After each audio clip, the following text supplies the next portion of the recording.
Bangalore coaching classes Bhose आमचे सहकारी मित्र क्लासेसमधले सर तरले सर, त्याचबरोबर ही परीक्षा राबवण्यासाठी गेले महिना दीड महिना झाला आम्ही त्या ठिकाणी प्रयत्न करतो. तुम्हाला त्या ठिकाणी थोडासा त्रास आम्ही दिला.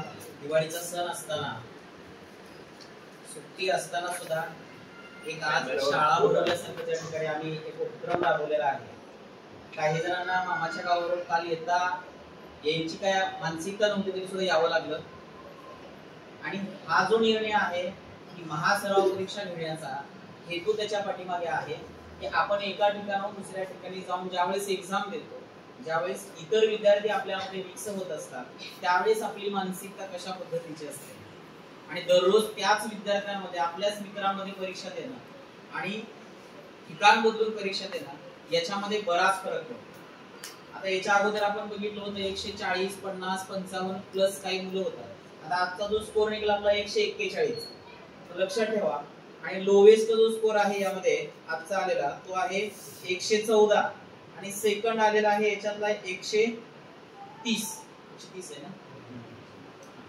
तर आपल्याला जास्तीत कमीत कमी 125 स्कोर एनएमएस ला टार्गेट धरावा लागेल. तुम्हाला 120 ला गॅरंटी देता येणार नाही. गेल्या वेळेस पेपरची काठिण्य पातळी कमी म्हणजे हार्ड होती, त्याच्यामुळे तो स्कोर 110 पर्यंत आला. पण या वर्षी कसं होईल असं सांगता येत नाही. या वर्षी आपल्याला एबीसीडी कोड पण आहे, त्याची माहिती तुम्हाला दिली असेल. या अगोदर कधीही परीक्षा परिषदेने असा पॅटर्न राबवलेला नव्हता. कुणाला? एनएमएमएस ला. पण शिष्यवृत्तीला आहे तो पॅटर्न. त्याच्यामुळे आपल्याला प्रिपरेशन एवढी चांगली करावी लागेल. अनालिसिस प्रत्येक क्वेश्चन पेपरचं, प्रत्येक क्वेश्चनचं अनालिसिस व्यवस्थित करावं लागेल.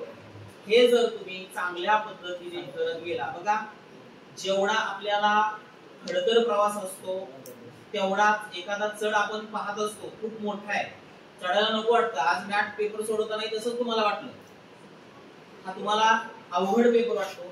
पण लक्षात ठेवा, जेवढा आपला कठीण मार्ग असेल त्याच्या पलीकड त्याच्या दुप्पट उतार असतो. लक्षात ठेवा. त्याच्यामुळे आज जो मॅथ पेपर मध्ये तुम्हाला स्कोर पेपर हार्ड वाटतो त्याची अजून प्रॅक्टिस करा. कोणते टॉपिक तुम्हाला हार्ड वाटतात त्या टॉपिकला जास्त वेळ द्या.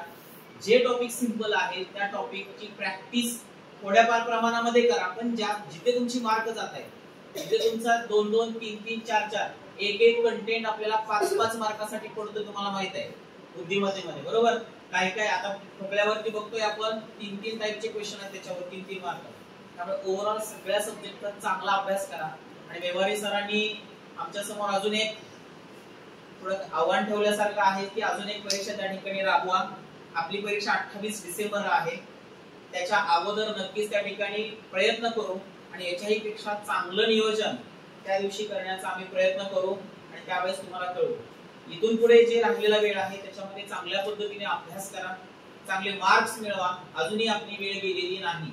त्याच्यामुळे जी कॉम्पिटिटिव्ह एक्झाम आहे आणि एनएमएमएस परीक्षा ही फक्त शिष्यवृत्ती मिळवण्यासाठीच नाही, तर तुमच्या भविष्यामध्ये ज्या होणाऱ्या ज्या काही स्पर्धा परीक्षा आहेत त्या स्पर्धा परीक्षांचा हा पाया आहे.